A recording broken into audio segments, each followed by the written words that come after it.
আল্লাহর কসম দিয়ে তোমাকে আমি জিজ্ঞাসা করছি, তুমি কোন অবস্থায় মৃত্যুবরণ করতে চাও? তুমি কি আল্লাহ তাআলাকে সন্তুষ্ট রেখে মৃত্যুবরণ করতে চাও, নাকি আল্লাহ তাআলাকে অসন্তুষ্ট রেখে মৃত্যুবরণ করতে চাও? তুমি কি নেককার অবস্থায় মৃত্যুবরণ করতে চাও, নাকি গুনাহগার অবস্থায় মৃত্যুবরণ করতে চাও? বিশিষ্ট তাবেঈ আমির ইবনে আব্দুল্লাহ রাহমাতুল্লাহি আলাইহি তিনি মুমূর্ষু অবস্থায় মৃত্যুসজ্জায় শায়িত ছিলেন। এমন সময় মসজিদের মিনার থেকে মাগরিবের আজান ভেসে আসলো। মুয়াজ্জিন হাইয়া আলাস সালাহ, হাইয়া আলাস সালাহ বলে নামাজের দিকে ডাকতে লাগলো। মুয়াজ্জিনের আজান শোনা মাত্রই তিনি তার পাশের লোকদের বললেন, আমার উভয় হাত ধরে আমাকে মসজিদে নিয়ে চলো। লোকেরা বলল, আপনি তো অসুস্থ, আপনি কেন মসজিদে যাবেন? ইসলাম তো আপনাকে ঘরে নামাজ পড়ার সুযোগ দিয়েছে। তখন তিনি তাদেরকে লক্ষ্য করে বললেন, মুয়াজ্জিন মসজিদের মিনার থেকে আমাকে নামাজের দিকে ডাকছে, আল্লাহর দিকে আহ্বানকারী মসজিদের মিনার থেকে আমাকে আল্লাহর দিকে ডাকছে, আর আমি ঘরে বসে থাকবো? এটা কিভাবে সম্ভব? আল্লাহর কসম করে বলছি, এটা আমার দ্বারা সম্ভব নয়। লোকেরা তার উভয় হাত ধরে তাকে মসজিদে নিয়ে গেল। তিনি মাগরিবের জামাতে অংশগ্রহণ করলেন। ইমামের সাথে সাথে তিনি রুকুতে গেলেন, আর এই রুকু অবস্থায় আল্লাহর সামনে মাথা নত করা অবস্থায় তিনি মৃত্যুবরণ করলেন। প্রিয় ভাইয়েরা, একটু চিন্তা করে বলুন তো, কিয়ামতের দিন তার পুনরুত্থানটা কিভাবে হবে? তার পুনরুত্থানটা কোন অবস্থায় হবে? ইয়া কওমানা আজিবু দাঈয়াল্লাহি ওয়া আমিনু বিহি ইয়াগফির লাকুম মিন যুনুবিকুম ওয়া ইউজিরকুম মিন আযাবিন আলীম। হে আমাদের জাতি, হে আমাদের জাতি, তোমরা সকলেই আল্লাহর দিকে আহ্বানকারীর ডাকে সাড়া দাও এবং তার উপর ঈমান আনো। আল্লাহ তাআলা তোমাদের যাবতীয় গুনাহগুলোকে ক্ষমা করে দিবেন এবং তোমাদেরকে কঠিন আযাব থেকে মুক্তি দিবেন। প্রিয় ভাই, যেদিন তোমার মৃত্যু হবে সেদিন কি অবস্থাটাই না হবে!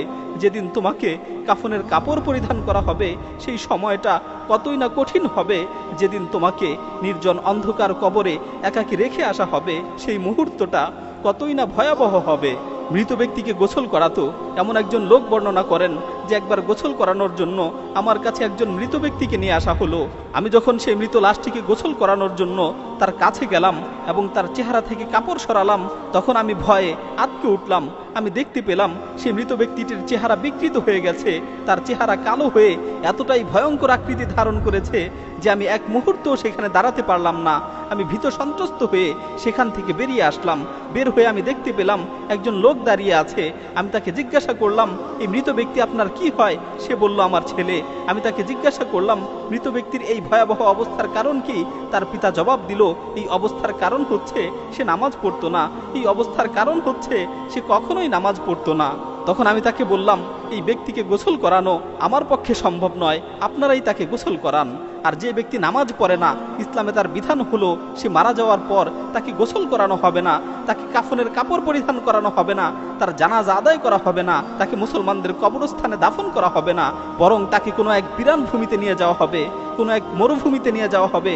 সেখানে একটি গর্ত খনন করে তাকে উপর করে ফেলে মাটি চাপা দিয়ে রেখে আসা হবে। প্রিয় ভাই, একটু চিন্তা করুন, আপনি কি এমন মৃত্যুর জন্য প্রস্তুত? ستردها بالروم منك وتسلب وغرور دنياك التي تسعى لها دار حقيقتها متاع يذهب